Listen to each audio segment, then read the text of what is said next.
Empty நேயர்களுக்கு வணக்கம். இப்போது நாம் பார்க்க போவது அருள்வான் படத்தின் திரை விமர்சனம். அருள்வான் படத்தில் அருள்நிதி, ரம்யா பாண்டியன், விடிவி கணேஷ், பேபி ரித்திகா, காளி வெங்கட் மற்றும் பலர் நடித்திருக்கிறார்கள். எம் சுகுமார் ஒளிப்பதிவு செய்திருக்கிறார். ஜிவி பிரகாஷ்குமார் இசையமைத்திருக்கிறார். கதை, திரைக்கதை, வசனம் எழுதி இயக்கியவர் கணேஷ் விநாயகன். ஊட்டி மலை உச்சியில் மலைவாழ் குடும்பங்கள் இருக்கின்றன. இவர்களில் பலருக்கு தமிழ் தெரியாது. அவர்களுக்கென்று ஒரு மொழி இருக்கிறது. அந்த மொழி பேசிக்கொண்டிருக்கிறார்கள். அடிவாரத்தில் கொஞ்சம் பள்ளிக்கூடங்கள் இருக்கின்றன. அங்கே ஆசிரியரும் தமிழ் பேசுவார், தமிழ் கற்றுக் கொடுப்பார். பிள்ளைகளும் தமிழ் கற்றுக்கொண்டிருக்கிறார்கள். அவர்களுக்கு அந்த மலைவாழ் மக்களின் மொழி புரியாது. பேபி ரித்திகாவுக்கு எப்படியாவது நாம் பள்ளிக்கூடத்தில் சேர்த்து படிக்க வேண்டும் என்பதை லட்சியமாக கொண்டிருக்கிறார். ஆனால் அதுக்கான வழிமுறைகள் அவருக்கு தெரியவில்லை. ஏன்னா பள்ளிக்கூடத்துக்கு போகிற வழிகளை எல்லாம், அந்த மலை வழிகளை எல்லாம் வெள்ளைக்காரங்க அடைச்சி போட்டிருக்காங்க. ஏன்னா மலையில் காளான்கள் பயிரிடப்படுகின்றன. காளான்களுக்கு நல்ல விலை இருக்கிறது. அந்த காளான்கள் பயிரிடுவதற்காக தோட்டத்தை மறித்து வைத்திருக்கிறார்கள் லேரு. இதில் காட்டிலாக அதிகாரியாக இருக்கும் ஜான் விஜய் காசுன்னா ஆளா பறக்கிறது. வெள்ளைக்காரன்ட்ட காசை வாங்கிவிட்டு அவனுக்கு கொத்தடிமையாகவே மாறி விடுகிறார். வெள்ளைக்காரனுக்கு வேலை செய்கிறாரா, நம்ம அரசாங்கத்துக்கு வேலை செய்கிறாராங்கிறது தெரியல. அந்த மலைவாழ் பிரதேச மக்களை நாயினும் கீழாக நடத்துகிறார். எவன் எதிர்த்தாலும் சரி அவனை கொல்றது, மிருகங்கள் கொன்னுட்டு அப்படின்னு பழி போடுறது, இப்படியாக இருக்கிறது. ஒரு முறை அந்த மலைவாழ் பிரதேசம் ஆரவ் வசிக்கிற பிரதேசம். ஆரவ் கொஞ்சம் விவரம் தெரிஞ்சவர். அவருடைய மாமனார் தான் அந்த இடத்துக்கு தலைவராக கருதப்படுகிறார். ஒரு முறை ஆரவுடைய மாமனார் அந்த தலைவரை கூப்பிட்டு ஜான் விஜய் கடன் கேட்குறாரு. யார்? ஜான் விஜயோட மாமனார்.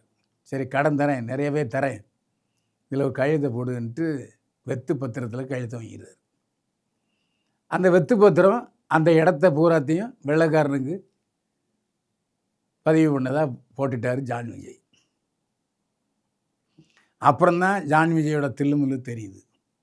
உடனே ஜான் விஜய், அவருடைய மாமனார், அந்த ஊர் ஜனங்க, அவர் 50-60 பேர் இருக்கும், எல்லோரும் எதிர்க்கிறாங்க. இந்த ஜான் விஜய் ஒவ்வொருத்தரையாக கொல்றார். கேட்டால் மிருகம் கொன்னுட்டு அப்படின்னு சொல்கிறார். ஆரவுடைய பொண்ணு தான் இந்த பேபி ரித்திகா. அப்போது எந்த சூழ்நிலையிலையும் ஆண்டவன் நமக்கு துணை இருப்பாருமா, உன்னை படிக்க வைப்பார் அப்படின்னு சொல்கிறார். உடனே இதை நம்பிட்டு அவள் கீழே இறங்கி வர்றா.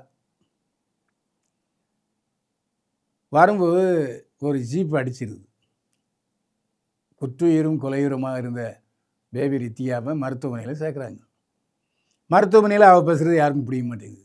ஏன்னா மருத்துவமனையில் எல்லோரும் தமிழர். ஆனால் அவள் சொன்ன ஒரே ஒரு வார்த்தை, கலெக்டர்னு அடிக்கடி முணுமுணுக்கிறாள். உடனே அரைகுறையாக தெரிஞ்ச காளி வெங்கட் பத்திரிகையாளரை கூப்பிட்டு இவன் என்ன சொல்கிறான்னு கேளுங்கன்றார். அப்போ கலெக்டராக பார்க்கணுன்னு சொல்கிறா அப்படின்னு ஒரு பத்திரிகையாளர் இல்லையா, அதனால் கலெக்டருக்கு இந்த விஷயம் போகுது. கலெக்டராக பணிபுரியவர் அருள்நிதி. அவர் இந்த பொண்ணை பார்க்குறாரு, தன்னுடைய பங்களாவுக்கு அழைக்கிறார். அந்த மொழி தெரிஞ்சவற்றை சொல்லி அவள் பேசுகிறத புரிஞ்சுக்கிறார். மலையாளமும் தமிழும் கலந்த மாதிரி இருக்குது. ஓரளவு நமக்கும் புரியுது. அவள் சொல்கிறா, எங்கள் மலைவாழ் பிரதேச மக்களுக்கு கல்வி இல்லை, அதனால் கல்வி வேணும் அப்படிங்கிற. உடனே அவளை மட்டும் பள்ளிக்கூடத்தில் சேர்த்து படிக்க வைக்கிறாரு கலெக்டர் அருள்நிதி. அப்போ அவள் சொல்கிறா, நான் மட்டும் படிக்கணும்னு இல்லைங்க, என்னை சேர்ந்த மாணவிகள் ஒரு 10-20 பேர் இருக்காங்க, அவங்களும் படிக்கணும்னு விரும்புகிறாங்கன்னொன்னே அவங்களையும் அழைச்சிட்டு பள்ளிக்கூடத்தில் சேர்க்குறாரு அருள்நிதி. சம்மந்தப்பட்ட கல்வி அமைச்சர்கிட்டையும் பேசுகிறார், மலைவாழ் ஜனங்களுக்கு பள்ளிகள் அமைக்கணும்னு. அப்போ அமைச்சர் என்ன சொல்கிறாருன்னா, நான் வந்து ஒரு 10 பள்ளிக்கூடத்துக்கு சேங்ஷன் பண்ணியிருக்கேன், ஆனால் அந்த பள்ளிக்கூடத்துக்கு ஒரு 10 வாத்தியாரை அப்பாயின்ட் பண்ணால் யாரும் போக மாட்டேங்கிறாங்க அப்படின்னு சொல்கிறார் அமைச்சர். அதுக்கப்புறம் அந்த மலைவாழ் பெண்கள் கலெக்டர் ஆகிறார்கள், நீதிபதி ஆகிறார்கள் எப்படி என்பது தான் நீதி படம். இந்த படத்தை நீங்கள் வந்து பொழுதுபோக்கு படமாக பார்க்கக்கூடாது. கல்விக்கண் திறந்த பெருந்தலைவர் காமராஜர் எப்படியோ அதே போல் இந்த படத்தை பார்க்குற எல்லா பெண்களுக்கும் படிக்க வேண்டும், படிப்பதனோட முக்கியத்துவத்தை சொல்கிறாரு கணேஷ் விநாயகம் இயக்குனர். அதுக்காக அவரை பாராட்டி ஆகணும். மலைவாழ் மக்கள் எவ்வளவு கொடுமையை சந்திக்கிறார்கள். ஏன்னா இந்த எம்எல்ஏக்கள், அமைச்சர்கள், கலெக்டர்கள், மற்ற அதிகாரிகள் அவ்வளோ தூரம் நடந்து அவங்களால போக முடியாது. ஸோ அங்கே ஒரு தனி ராஜ்யத்தை காட்டிலாக்க அதிகாரிகள் செய்து கொண்டிருக்கிறார்கள். அதில் ஒருத்தர் தான் ஜான் விஜய். காட்டிலாக்க அதிகாரி என்ன நினைச்சாலும் அங்கே செய்யலாம், அந்த மாதிரி நடந்து கொண்டிருக்கிறது என்பதையும் வெளிச்சம் போட்டு காட்டியிருக்கிறார் இயக்குனர் கணேஷ் விநாயகன். இந்த படத்தில் இன்டர்வலுக்கு அப்புறம் தான் அருள்நிதி வர்றார். எப்படி 100 சாமி படத்தில் இடைவேளைக்கு அப்புறம் விஜய் ஆண்டனி வந்து ஒரு கலக்கிறார், அதே மாதிரி இடைவேளைக்கு பின்னர் வருகிற அருள்நிதி அந்த படத்தை தூக்கி நிறுத்துறார். இடைவேளைக்கு வரைக்கும் நாம் ஊட்டி மலையிலே வாழ்ந்த உணர்வு இருக்குது. அந்த மக்கள் எவ்வளோ கஷ்டப்படுறாங்க. நாம் அந்த ஊட்டி பாதையில் போகும்போது அந்த மலையை பூரா பார்த்து ரசிக்கிறோம். ஆஹா, எவ்வளவு கண்ணு குளிர்ச்சியாக இருக்குது அப்படின்னு ரசிக்கிறோம். ஆனால் அந்த மலையில் வசிக்கிற மக்கள் எவ்வளவு துன்பத்தை அனுபவிக்கிறார்கள் என்பது நமக்கு தெரியாது. அதாவது மலை உச்சியில் அவங்க வாழ்கிறாங்க, ஆனால் அவங்களுக்கு நன்மைகள்னு பார்த்திங்கன்னா ஒன்றுமே கிடையாது. அதுதான் படம். இன்டர்வல் வரைக்கும் அதுதான் சொல்லியிருக்காரு. இன்டர்வல் வரைக்கும் கொஞ்சம் இந்த செய்தி படம் மாதிரியே போகுது, ஆவணப்படம் மாதிரியே போகுது. அதுக்கப்புறம் ஒரு மின்னல் வேக விறுவிறுப்பையும் பரபரப்பையும் கொண்டு வந்திருக்கிறார் இயக்குனர் கணேஷ் விநாயகன். படம் அருமையாக இருக்குது. அதாவது அடிதடி, சண்டை, குத்துப்பாட்டு, இரட்டையர்த்த வசனம், அரசியல், இதெல்லாம் பார்த்து புளித்து போன நமது கண்களுக்கும், அருவத்தனமான வசங்களை கேட்டு போன நம்முடைய காதுக்கும் வேற ஒரு தளத்தை நம்ம காமிச்சிருக்காரு இயக்குனர் கணேஷ் விநாயகன். அருமையான படம். இந்த மாதிரி படங்கள்லாம் வரணுமையா, வந்தால் தான் சினிமா நல்லா இருக்கும். இந்த மாதிரி பட்ஜெட் படங்களை நேயர்களே நீங்களும் கண்டிப்பாக பார்க்கணும். பார்த்து இந்த மாதிரி படங்களுக்கு நீங்கள் தருகிற உற்சாகத்தை பொறுத்து தான் கணேஷ் விநாயகன் போன்ற இயக்குனர்கள் புதிய புதிய கதைகளை கொண்டு வருவார்கள். கதை என்றால் கற்பனை கதை இல்லை, வாழ்வியல் கதை. நாம் இன்னும் நிறைய பேருடைய வாழ்க்கையை தெரியாமே இருக்கிறோம். இப்படியும் இருக்கிறாங்களா என்று கேட்கக்கூடிய கதைகள் நிறைய இத்தகைய கணேஷ் விநாயகனிடம் இருக்கிறது. அந்த மாதிரி படங்களை நம்ம பார்க்கணும். அதான் முக்கியம். எப்போ பார்த்தாலும் அடிதடி சண்டை, ஹீரோயிஸும் நட்சத்திர நடிகர்கள் நடித்த படத்தை தான் பார்ப்போம். பாட்டு நல்லா இருக்கணும், கும்தலை கடி கும்மா அப்படின்னு போட்டு பாடுறதான் பார்க்கணும் அப்படின்னு நினைக்காது. இந்த படத்தில் ரம்யா பாண்டியன் ஒரே ஒரு காட்சியில் தான் வருகிறார். வந்தாலும் மிக அருமையான வசனங்களை பேசி மக்கள் மனதை கவர்கிறார். ஜான் விஜய் பயங்கரமான வில்லை. மோனை இப்படிப்பட்ட ஆட்கள் இன்னும் இருக்காங்களாப்பா. மக்களை சாதாரண தெருநாய்களை விட கேவலமாக நினைக்கிற ஜான் விஜய். அதாவது வெள்ளைக்காரனுக்கு கொத்தடிமையாகவே மாறிவிட்ட ஜான் விஜய் பார்க்கும்போது மனுஷனை தூக்கி போட்டு 4 சாத்தலாமா என்று தோன்றுகிறது. மேலதிகாரியாக சரணம் வர்றாரு, சித்தப்பூ சரவணன். அவர் வந்து ஜான் விஜயை சஸ்பெண்ட் பண்ணுறாரு. அதுக்கப்புறம் திருந்தின பாடு இல்லை. என்னத்தை அதிகாரிகள் வந்து அப்படியே அந்த சாக்கடையிலேயே ஊறி போய்விட்ட அதிகாரிகள் திருந்தவே மாட்டாங்க. ஆனால் நமக்கு இப்படி ஒரு கலெக்டர் கிடைக்க மாட்டாரா என்று மிரள வைத்திருக்கிறார் அருள்நிதி. அவர் வசனம் பேசுகிறதுக்கு உதடே திறக்க மாட்டேங்கிறார். யாரோ டப்பிங் பேசுகிற மாதிரியே இருக்குது. அப்படியே சைலண்ட்டாக இருக்கார். அதாவது டைரக்டர் கொஞ்சம் அடக்கி வாசிங்கன்னொடனே கம்ப்ளீட்டாக அடங்கிட்டார். கோபத்தை காட்ட மாட்டேங்கிறாரு, வெறுப்பை காட்ட மாட்டேங்கிறாரு. நடிக்காமலே ஒரு நல்ல பேர் வாங்கியிருக்காரு. ஏன்னா கேரக்டர் அப்படிப்பட்ட கேரக்டர் அருள்நிதிக்கு. ஒவ்வொரு மாவட்டத்திலையும் இப்படி ஒரு கலெக்டர் இருந்துட்டாருன்னு வச்சுங்க, தமிழகம் வேறு லெவலில் இருக்கும். அதான் சொல்ல காமராஜர் என்ன கனவு கண்டாரோ, புரட்சித் தலைவர் என்ன கனவு கண்டாரோ, அந்த தமிழ்நாடு இப்படிப்பட்ட கலெக்டரால் தான் உருவாக முடியும். நேர்மையான கலெக்டர் நடந்தே போகிறார்.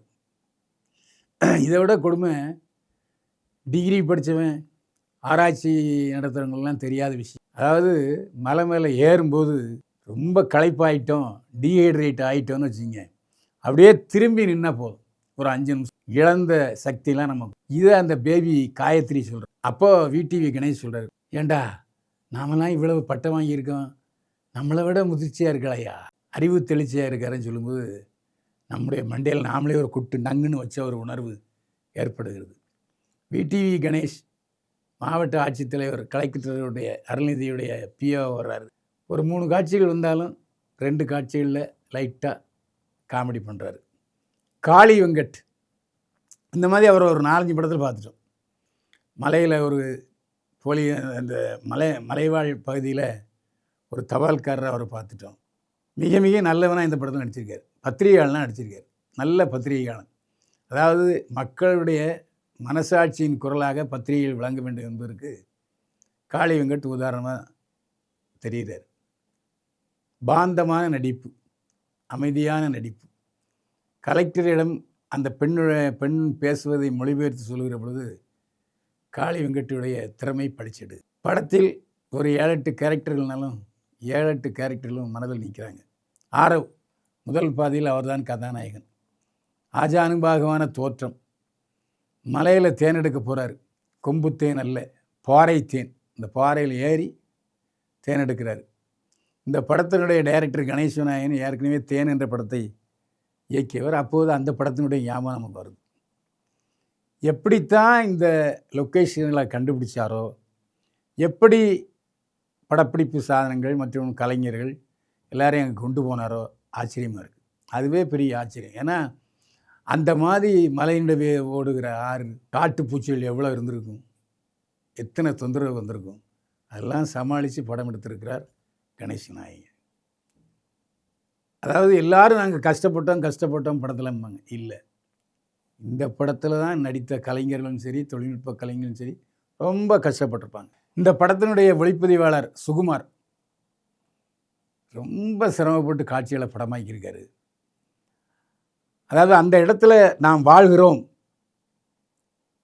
அப்படிங்கிற உணர்வை ஏற்படுத்தியிருக்காரு கேமராமேன் சுகுமார். எவ்வளோ கஷ்டப்பட்டிருக்காருங்கிறது நாம் அந்த படத்தை பார்க்க போது நமக்கு தெரியுது. எப்படி இவ்வளோ உயரத்து கேமரா கொண்டு போனார், அவருடைய உதவியாளர்கள் எவ்வளோ கஷ்டப்பட்டிருப்பாங்கங்கிறது தெரியுது.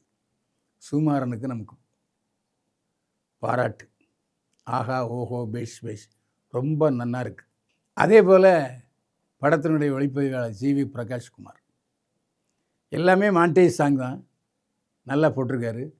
பின்னணி இசை அமைதியாகவும் ஆர்ப்பாட்டம் இல்லாமலும் நம்முடைய மனதை குதூகலிக்க வைக்கிறது. ஜிவி பிரகாஷ்குமார் இசையமைத்த படங்கள்லேயே ரொம்ப அடக்கி வாசித்த படம், இயல்பான படம் இந்த படமாக தான் இருக்குதுன்னு நான் நினைக்கிறேன். கணேஷ் விநாயகன் இந்த படத்தை கதை, திரைக்கதை, வசனம் எழுதி தயாரித்திருக்கிறார். மலைவாழ் மக்களுக்கு அர்ப்பணமாகவே இந்த படத்தை கொண்டு வந்திருக்கிறார். அதாவது அதிகாரிகளும் அரசியல்வாதிகளும் ஏன் நமக்கும் தெரியாத பல விஷயங்களை இந்த படத்து மூலமாக நாட்டுக்கு தெரிய வைத்திருக்கிறார் கணேஷ் விநாயகன். அவருக்கு ஒரு பாராட்டு. ஆனால் அவர் ஒரே ஒரு விஷயம், தமிழ்நாட்டில் கல்விக்கண் திறந்த காமராஜர் பெயரை அவர் படத்தில் இருட்டடிப்பு செய்திருக்கிறார். மற்ற 3 அரசியல் தலைவர்களை சொல்லியிருக்காரு, அதை நான் குறை சொல்லலை.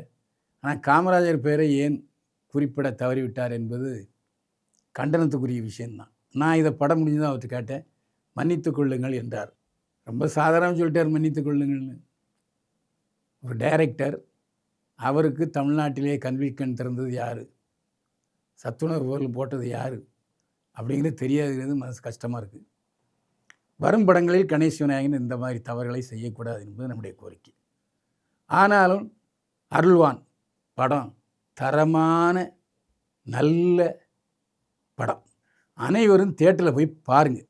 அருள்வான் படத்துக்கு பைல்வான் பார்வையில் 100க்கு 65 மதிப்பெண்கள். கண்டிப்பாக இந்த படம் விருதை பெற வேண்டும். மீண்டும் சந்திப்போம். வாழ்க வளமுடன்.